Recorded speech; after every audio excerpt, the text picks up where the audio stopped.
Hello, সালাম আলাইকুম everyone, welcome to my new another mini blog. সকালবেলায় ঘুম থেকে উঠে রুমে তালাটা মেরে আমি আর আলী ভাই সোজা বেরিয়ে গেলাম এর্নাকুলামের উদ্দেশ্যে। এখন আমার কাছে দুটো গাড়ি, একটা বাইক আর একটা স্কুটার, যেটা আমি কেরালাতে কিনলাম গত 7 দিন হলো।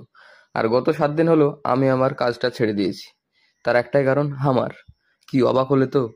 এই হামার আমার ড্রিম কার, তো সেটাকে বাস্তবে রূপান্তরিত করতে গেলে আমাকে করতে হবে ব্যবসা। এই প্রবাসে এসে আমি যদি লোকের কাজ করি, তাহলে কিন্তু আমার স্বপ্ন কোনোদিন বাস্তবে রূপান্তরিত করতে পারবো না। মনে প্রচুর কনফিডেন্স নিয়ে চলে গেলাম এর্নাকুলম মার্কেটে। তার একটাই কারণ, আমাকে ব্যবসার জন্য কিছু কেনাকাটা করতে হবে। যেতে যেতে অনেক কিছুই দেখলাম, তোমাদেরকেও দেখাচ্ছি। এই জায়গাটা কিন্তু আমাকে বহরমপুরের খাগড়া মার্কেটের মতো লাগে।